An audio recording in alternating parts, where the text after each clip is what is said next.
La Revolución Francesa, resumen fácil. Hola, yo soy el rey Luis XVI. Te preguntarás cómo llegué aquí. Esta es la historia. Nos remontamos a la época de mi antecesor, Luis XIV, apodado el Rey Sol. Hola, yo soy el principal representante del absolutismo, un sistema político en el que todo el poder recae en una sola persona, o sea yo, el rey. A esto se le conoce como antiguo régimen.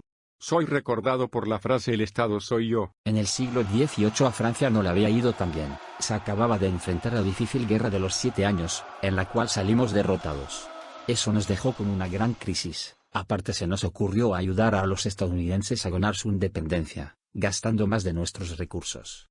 Otro error. Durante el siglo XVIII se extendían por Francia las ideas del liberalismo y la Ilustración, que impulsaban ideales de libertad y derechos para las personas. Pero, tanto yo que era el rey, como la corte y los nobles, nos negábamos a aceptarlo. Si quieres aprender más de la Ilustración o la independencia de Estados Unidos, te dejo estos 2 videos en la descripción, te ayudarán a comprender mejor esta importante época. La sociedad francesa de esta época se le conoce como sociedad estamental, y se componía de 3 clases sociales, también conocidas como los 3 estados. El primer estado se componía de la nobleza y algunos sacerdotes de alto nivel. En el segundo estado se encontraban el resto de los sacerdotes, así como algunos soldados importantes. Y al final, en el tercer estado, se encontraban los miembros del ejército y el pueblo en general. Aunque el tercer estado era el que trabajaba más, era el menos privilegiado. A menudo sufrían injusticias, hambre, maltrato y una mala calidad de vida. Mi esposa María Antonieta y yo, llegamos al poder muy jóvenes.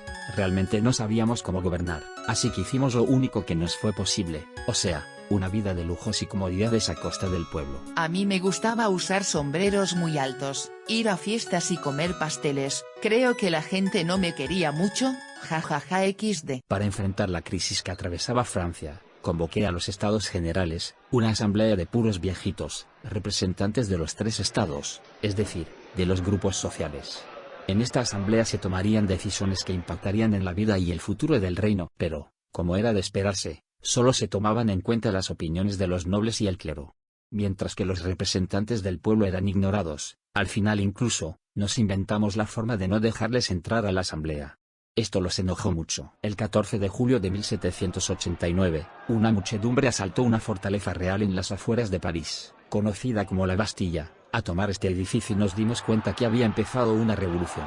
Si tan solo hubiéramos respetado ideas nuevas, como la libertad, nación, derechos del tercer estado, constitución, ciudadano. Esto no hubiera pasado. Ya organizada la Asamblea de los Revolucionarios, es decir, la Asamblea Nacional, el 26 de agosto de 1789 promulgaron la Declaración de los Derechos del Hombre y del Ciudadano. Los hombres nacen y permanecen libres e iguales en derechos. Las distinciones sociales solo pueden fundarse en la utilidad común. El 21 de junio de 1791, intenté escapar de Francia con mi familia. No me culpen por favor, mi esposa María Antonieta fue la del plan. Salimos en un vehículo nuevo y lujoso, tan grande que hasta sirvientes y el peluquero de mi esposa viajaban con nosotros. Éramos fugitivos, pero no pobres. Fuimos descubiertos al llegar a una provincia llamada Varennes, y tuvimos que afrontar un humillante regreso a París. A mí no me culpen, yo solo quería comer pasteles. Esto es traición, tendré que apresarlos. El 10 de agosto de 1792, el Palacio de las Tullerías fue asaltado por los rebeldes. Ese día se perdió toda la esperanza. Me tomaron cautivo y fui juzgado y condenado. Los culpables fueron los jacobinos, un grupo radical que tomó el liderazgo de la revolución. Y así fue como se acabó la monarquía francesa, y el antiguo régimen del absolutismo. Meses más tarde, mi esposa María Antonieta también fue condenada. Maximilien Robespierre fue el que me condenó con más ahínco. Decía que para que Francia viviera el rey tenía que morir. Culpable, muere. Cuando los jacobinos toman el control, y comienzan a hacer ejecuciones masivas en la guillotina, comenzó lo que se conoce como régimen del terror. Miles de nobles y sacerdotes fueron ejecutados, pero también muchas otras personas. Se calcula que pudieron ser 40.000 los condenados. A Maximilien Robespierre le encantaba la guillotina. Nadie podía convencerlo de detener las condenas. Ni Danton, uno de los principales líderes de la revolución, logró convencerlo. ¿Por qué no dejas de cortar cabezas? Deberíamos seguir los derechos en la Constitución que nosotros mismos impulsamos. Jaja no, eres un traidor y enemigo de la revolución.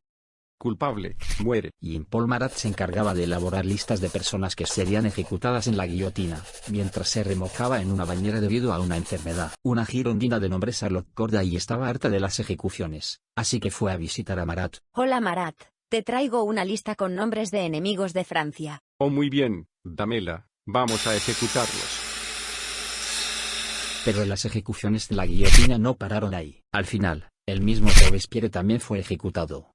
Las cosas ya se estaban saliendo de control. Mientras en Francia se daba el régimen del terror, otras monarquías se daban cuenta de que el liberalismo francés pronto se extendería por toda Europa, así que declararon la guerra a los revolucionarios. Los franceses comenzaron a luchar contra estos reinos. Una figura destacada fue la de un genio y gran estratega militar, Napoleón Bonaparte. El 9 de noviembre de 1799, Napoleón llevó a cabo un golpe de estado, que se conoce como el 18 Brumario. Así fue que llegó al poder. Al inicio creó el consulado. Para mucho él representaba los ideales de la revolución, se creía que llevaría los ideales de libertad e igualdad a todo el mundo. Pero para desilusión de todos, al poco tiempo se nombró emperador.